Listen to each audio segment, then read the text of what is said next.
Yun mga idol, magandang araw po at magandang umaga po sa inyong lahat. So, siguro matagal-tagal hindi kami ilang araw kami hindi nakapag-upload, no mga idol. Excuse me. Kasi may malungkot na balita sa inyo mga idol.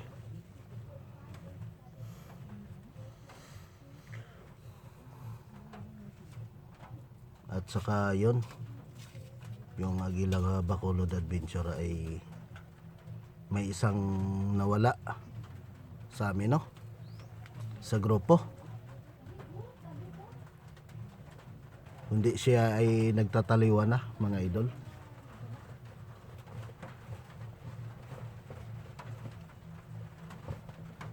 Nauna na sa atin, no? Naalala nyo ba yon si si Romnek mga idol?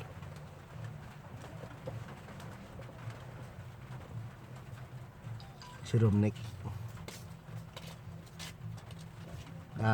Yan siya, oh.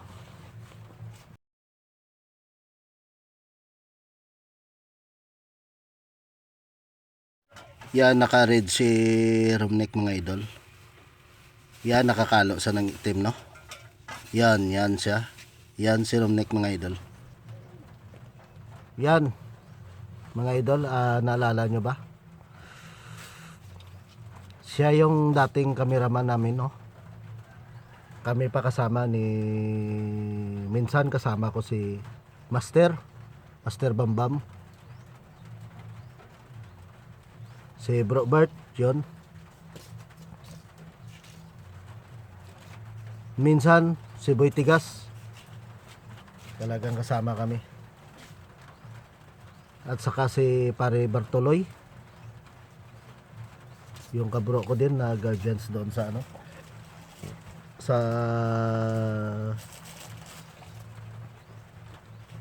Bukid Bayi, no? Bago, partner ng Bago mga idol.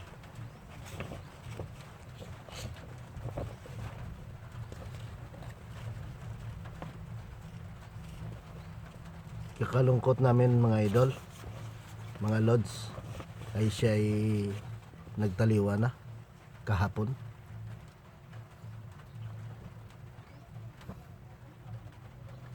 Namatay na siya.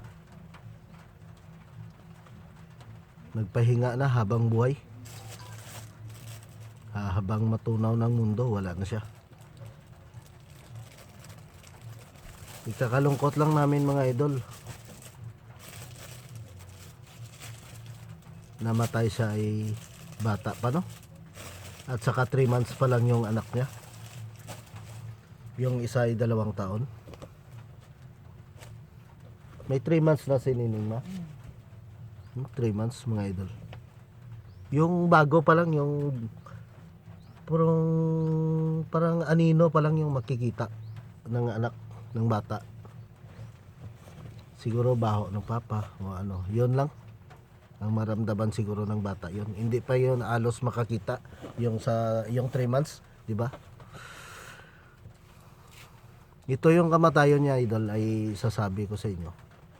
Namatay sa doon sa sa San Carlos City, no? Kasi nakarating sa doon dahil doon umuwi sila sa kanila. Yun ang dahilan. At saka ito, bago sila umuwi doon mga idol, ay 2 okasyon yun. Yung yun, yung barangay election, isa na yun inuwi nila. Pangalawa, Pista Minatay, yung tradisyonal natin dito sa Pilipinas, no? Diba, magsindi tayo ng kandila, magsindi tayo ng kandila doon sa sementeryo, maglinis tayo, lilinisan natin. At saka mag-ipon-ipon yung pamilya kung sino yung naahon o sino yung nauna namatay.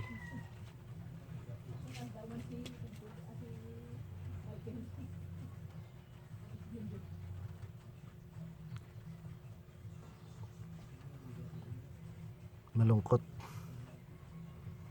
At ito mga idol, naawa talaga ako sa bata na yun. Kasi hindi din natin masisi yung panahon, no? Bakit ganyan? Dahil sa mahirap lang kami. At saka yun, kailangan din nila ng pera. Kasi may tinutos-tosan sa na pamilya niya eh. Asawa't anak. Kaya yun, nagbabanat ng buto, no? O nag-deliver ng isda. Yun, kasama yan yung mga dati yang kasama, mga pinsan niya o mga kaibigan niya at saka mga tsuhin niya doon. Kasi yung trabaho doon sa kanilang lugar yon, Barangay Agisan yon. Doon ang source ng ng parang Peaceport mga idol. At saka yon, ang lugar nila ay nagitnaan ng Binalbagan at saka ano yung isa? Himamaylan mga idol. Pero nasa kupan yata yun ng ng Binalbagan. Pero nagitna dyan yung boundary ng kabilang city at saka kabilang city dito. Pauwi na sila sana yun kahapon mga idol. Nag-deliver siguro mga madaling araw ay alauna, no? Alas 2. Patungo doon sa San Carlos. Paubos na yung yung isda nila. Uwi na sana yun mga alas 10. Alas 11. Pagka uwi, ang plano nila mag-asawa, pag uwi doon, galing San Carlos, uwi dyan sa bahay ng mama niya. Doon na sana. Sabay na yung asawa at anak niya pa uwi. Dito sa Bacolod, Barangay Kabug, no? Ay ang problema, nang doon pa lang San Carlos ay namatay na. Yung kinamatay niya mga idol, yung pumutok yung ugat daw sa heart niya. Sunod-sunod kasi yung pulaw eh. Hindi makatulog. Siyempre, naghahabol ng pang diaper, pang gatas. At saka yung isa na yung yung pangbayad sa motor sana nila. Yung kinuha ko dati. 'Di ba, may sinabihan ko na nakapag-post ako diyan na nakabili kami ng motor niya. Nakautang kami, ako lang yung down payment mga idol.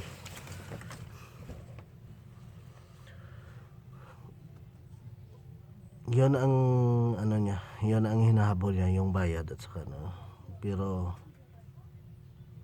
sa masamang palad, yun pala ang tulay sa kamatayan niya. Siguro sobrang pagod, antok, parang over fatigue yun, no? Nakita ko. Hindi ko naman sila pressure sa kasi dito maganda sana yung yung trabaho niya. Binabalik-balik 100% ma-regular yon dito sa kay JRC Silver Dragon mga idol. Kasi checker na siya. Siya, parang hinahanap na ng boss. Siya palagi yung masipag yun na bata yun. Ito yung dahilan na idol na hindi na bigla sa nawala sa sa lakad namin, sa videos namin. Kasi may anak at saka may dalawang anak at saka yung may binabayaran sa. Yung income namin mga idol ay hindi sapat. Hindi pa kami nakapagsaod eh. Kaya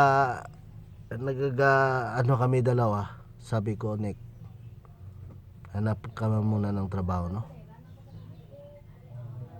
Kasi hindi ko kaya yung tustusan yung yung gatas, diaper, yung pangangailangan nyo araw-araw. Hinto ka lang kung makastart na tayo o makapagsaod na tayo sa kay YouTube, no? Kasi may hinabol pa tayo na ano nga maximum yung hiningi nila.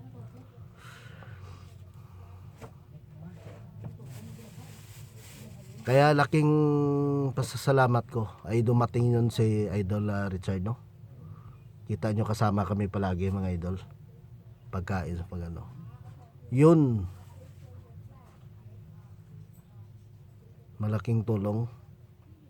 Kasi si Idol Bambam hindi din natin masahan. Kasi may pamilya din. At saka malayo din sa amin. At saka yun may obligasyon din. Dami din na anak yung bata na yun Tao na yun. Kaya siguro makasama din natin sa siguro mga ano pag hindi na siya busy. Hinayaan ko na lang yan mga idol. At saka yun kung kailan sa welcome naman sa dito sa atin, no? At laking tulong yun si Master Bambam. Yung electric fishing ko, siya din yung gumawa lahat na kung masira, ma-repair, siya na yung nagabigay ng sa amin kung anong gagawin. So ito mga idol, masasabi ko lang yung videos namin ay i-recall ko yun, no? Yung kasama kami nagbanding sa electric fishing, yun ipapakita ko na lang mga idol.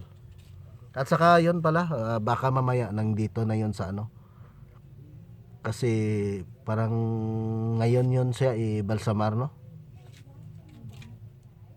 Mabalsamar na yun, ngayong araw ipapasok na yun sa lungon at saka dadalhin doon sa bahay nila. Siguro makikita nyo na lang mga idol ay ipakita ko sa inyo siguro mga picture na lang, no?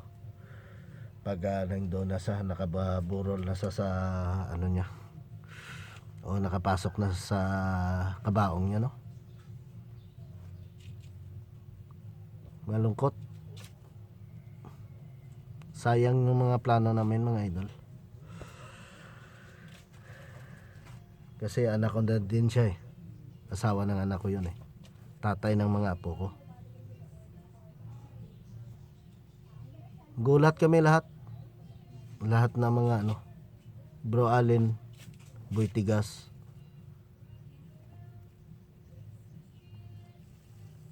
iwan ko si Master.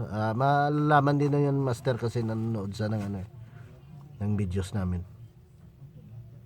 Si Richard kasi lagi kami magkasama doon sa bahay nila, doon sa Barangay Kabog.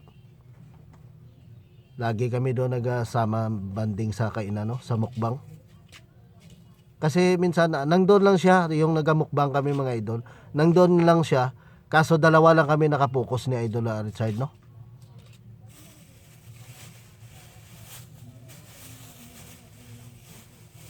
Pero malungkot.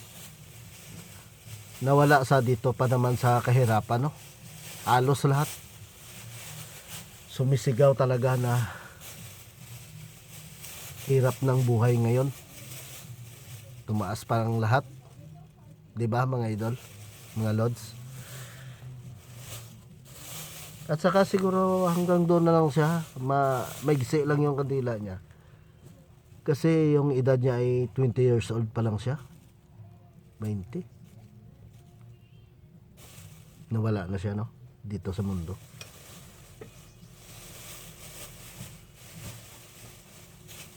Pero panalangin lang natin mga lods na sana sa paglakad niya ay lalo na umpisa ngayon yung pagpatay niya sa Gunson yung ulan. Tag-ulan pa naman, ayos yun. Tag-ulan yung paglakbay niya sa mundo. Nga patungan niya.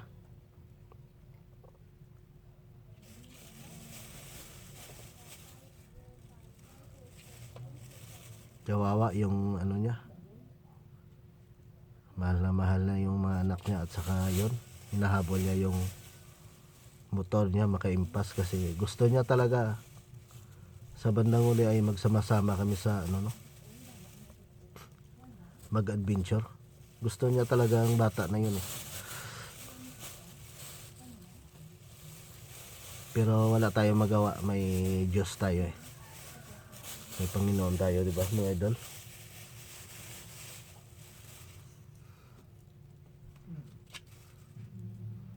So subaybayan nyo na lang yung mga ano namin mga idol, no?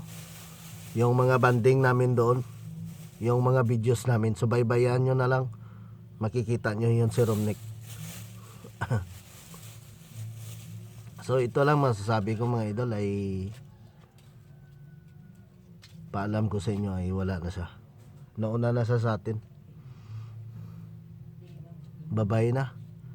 Romnick ay kung saan ka man patungo ay sana.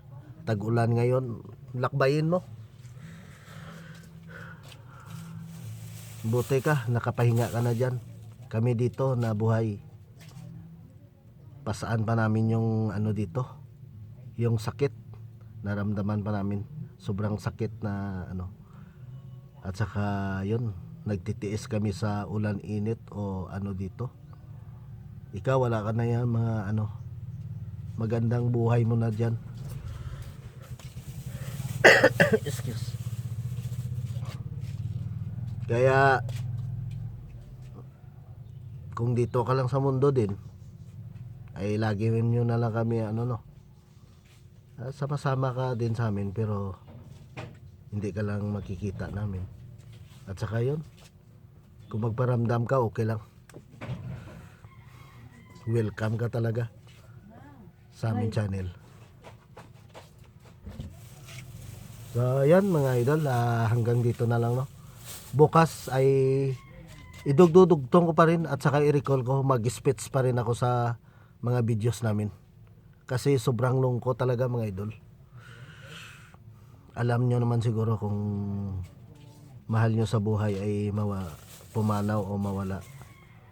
Sobrang sakit sa damdamin no. So go lang, ganon talaga ay siguro desisyon na yun ng Panginoon eh. Kaya tayong lahat habang nabubuhay pa, habang buhay pa, huwag kalimutan laging magdasal sa kay Lord no. Yung sala hindi natin alam bakit yung iba dyan wala, perfecto naman sila, ano, bakit mamatay din no. Ganon talaga yung buhay, nakasaad na yon sa kapalaran natin dito mga idol no. Masama ka man o hindi, may kamatayon ka rin, masaktan ka din. So yon mga idol, i-upload ko to, walang intro, walang ano to. Okay mga idol, magandang araw ulit sa inyo at saka magandang umaga.